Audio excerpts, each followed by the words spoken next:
Welcome to Sunday at Unity Daytona Beach. Each week we share moments from our Sunday service, messages, meditations, and reflections meant to support you wherever you are on your journey. So, take a breath, let your shoulders soften, and allow this time to be a gentle pause in your day. May what you hear meet you right where you are and offer a little encouragement for the path ahead. Bill reminded me before service started that there's no need for me to be nervous because you all know me. And I thank you, and you love me. Thank you, please. And that I can't make a mistake. Yeah. Like what I'm here to do is what I'm guided to do by Spirit. Yeah. So thank you. I'm very emotional today. I think that love just got me, Will. It got me right in my heart. So, if you've never done a Sunday lesson here or never done much public speaking, it's an honor and a privilege to have people's attention, right? My lesson's only about 45 minutes long. So I've got a snack, right? Got a snack and something to drink, right? No fellowship, right? So when RCA asked me to do this lesson, of course, all the feelings come in, right? Excitement, nervous, scared to death, like, what am I going to do? And then she said, it's on visioning. And I'm like, yes, like, that's my topic. I love to talk about visioning. And y'all are in small groups right now. How many are in small groups right now? Quite a few of you. And we're doing the book Spiritual Economics by Eric Butterworth. So if you're not familiar with this book or you're new to Unity, check it out. We've got some in the bookstore. I know it's kind of not really open right now, but maybe you can convince someone to. Cheryl says she'll open it and sell you a book. It's a very powerful book. And what one of our 12 powers do you think of when you think of visioning? Imagination, yeah. Oh, yes, imagination. And I always think of little kids when I think of imagination, right? Because they make up all these games and stories and they pretend. And we tend to stop doing that somewhat as we become adults. I know. No, good. I love that. Please keep visioning, right? Good, right. Jeffrey is just a big kid. Love Jeffrey. So the first time I picked up this book was actually 11 years ago when our beloved Reverend Carmen Zappi, our former senior minister, led a class on it. So that really started my whole process into the prosperity and visioning and all the principles we're learning in this book. Because in 2 or 3 years, I was still pretty much a baby in Unity. These principles are very expansive in a way that I had never thought before about religion and church and God. So I was still just baby stepping into this. And we visualize all day long, right?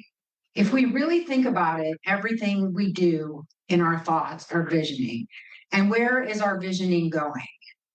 Does anybody remember when Sabrice Patron was here a few weeks ago, a couple of months ago, and she mentioned that 75 to 80% of our thoughts are negative. But she said, not us Unity folks. We're very different in that. But it's still probably a higher percent than we really track. So since that lesson, I've been kind of tracking my thinking each day. Like, where are my thoughts really going? And the big part for me is, and maybe it is for you, is what do you reach for first thing in the morning? Well, after I turn the coffee on, be clear, that's the first thing I do out of bed is turn the coffee maker on. But so many people pick up that phone, right? Or turn the remote on the TV on.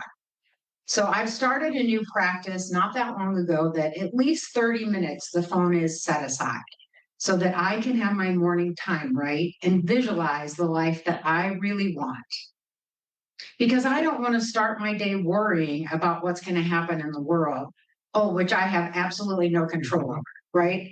I want to start my day with the visioning of what I want my day to be like, what I want my life to be like for myself, my family, my children, and those grandkids. So recently in our family, we had a little disconnect, and it brought a lot of grief and pain and sadness into our lives. And because I'm a Unity student, I visualized what I wanted to happen, what I thought could happen. I didn't go down the road of who's wrong here, who's wrong with me.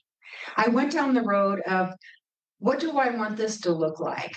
So each morning in my prayer and meditation time, I visualize these hearts coming together in love and compassion and acceptance.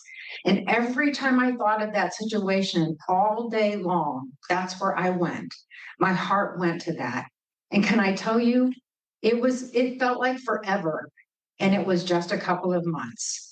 And now the relationship is healed and it's even better than it ever was in life. So I can't say enough about really taking visualization in your heart and in your soul. And now I have another story because this is my best visioning story of all of my life. So some of you know me from before Mr. Wonderful sitting here in the front row.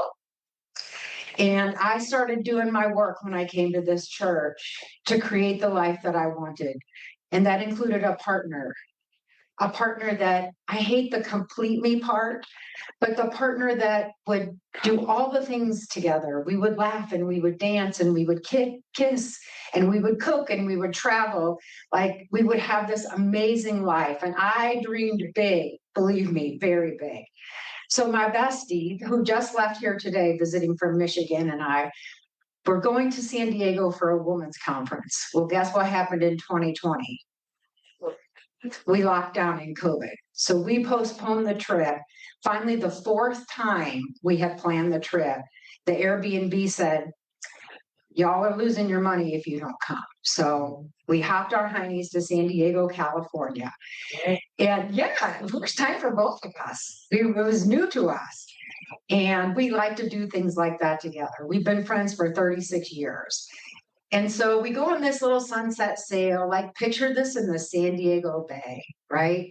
It's a beautiful night and the sun is setting and we're dancing because the captain's playing all this great music. So we go to lead the ship and I ask this captain, who's about our age, I say, where can we go listen to live music like you played here tonight?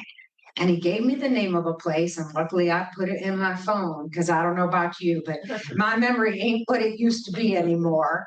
So the next night we had dinner and we go to this little place where we walk up and it's like picnic tables outside. There's a little place you can go inside and get a food or a drink, like a hot dog. And I'm like, okay, there's a band, right? They're playing some music. So we sit down, start enjoying the music. And in walks this handsome guy.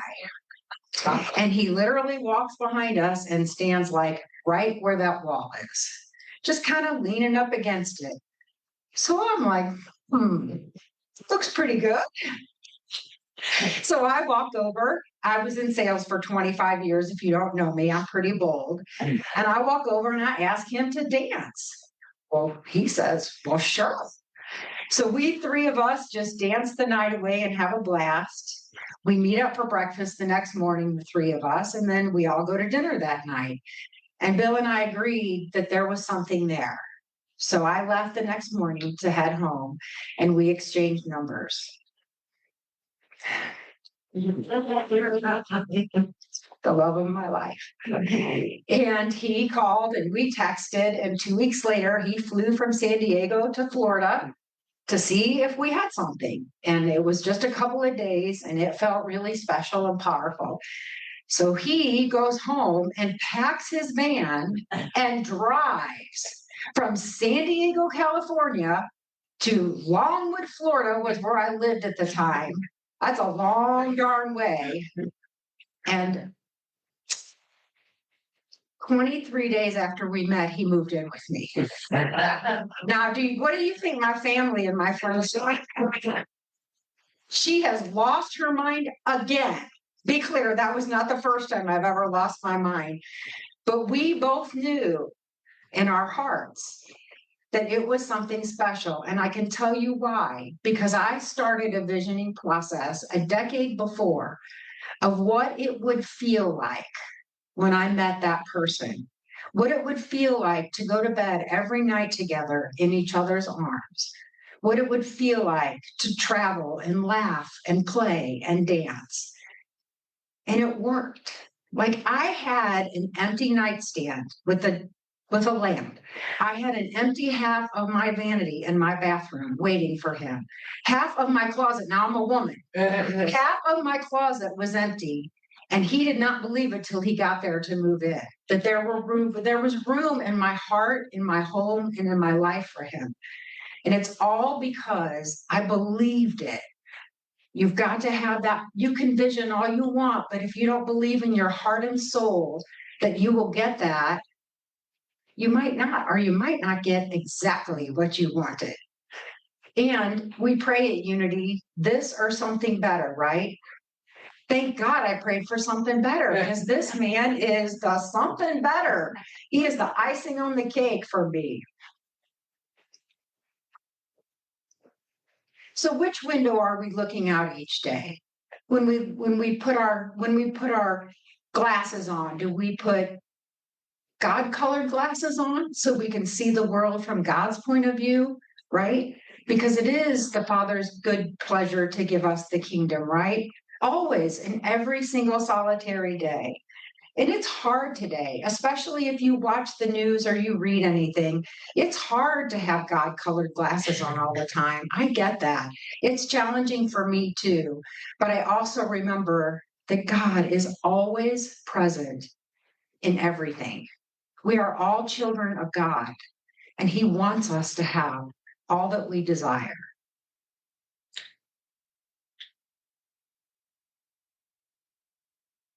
So take the time in the morning and visualize what you really want. Is it good health? Is it relationships? Is it prosperity? A new car? Like it doesn't matter what it is. But if it's a new car, what's it going to smell like when you get in it? How's it going to drive? How's it going to feel? Right? Really get specific in that visualizing process. Because Eric Butterworth states in our book that the nervous system can't tell the difference between what really happens and what we visualize and believe will happen. Isn't that crazy? Like our nervous system doesn't know the difference. So I want my nervous system to come down a little bit some days so I can tell it. I can visualize what I want it to take in. And I can't watch news or violent shows. I don't know about you, but it just, and my husband will tell me it's fiction, honey. I'm like, my nervous system does not know that it's fiction. I don't know if you all read the chapter on visualization yet, but he has a little experiment where he takes 3 controlled groups and it's about basketball hoops. Anybody read that part yet? I'm ahead of the game because that's our chapter for this week in the book studies. So the first group of basketball players did nothing. Like they tested them how they could shoot hoops. The first group went home and did nothing. The second group went home and shot baskets for 1 hour every day for a month. And the third group went home and visualized making baskets every day for 30 days. So we can pretty much guess the first group that did nothing got no change, right? The second group that shot baskets all an hour every single day, 24% better. But the visualization group was 23% better, and they didn't shoot a basket. So can you imagine what our life would be if we visualized and we practiced what we wanted or really worked towards it? I think it'd be 50% better. What do you think? What stands in our way of getting our good? Yeah. And at the root of that, I feel like it's that but. I want a new car, but I want the relationship, but. And I feel like underneath that but is our unworthiness, right? That we don't deserve it. And we might not consciously have that thought, but there's some underlying unworthiness in there. So we're going to really work on visualizing the life that we want full-heartedly without any of that but in the background. So I have an affirmation. because RCA always has good affirmation. So I thought I should have one too. I'll read it twice, and then if we can catch it, we'll all do it together, okay? I envision good unfolding in every area of my life. I envision good unfolding in every area of my life. Will you say that with me? I envision good unfolding every area of my life. Now let's say it again like we really, really mean it. I envision good unfolding in every area of my life. Amen. Thank you so much.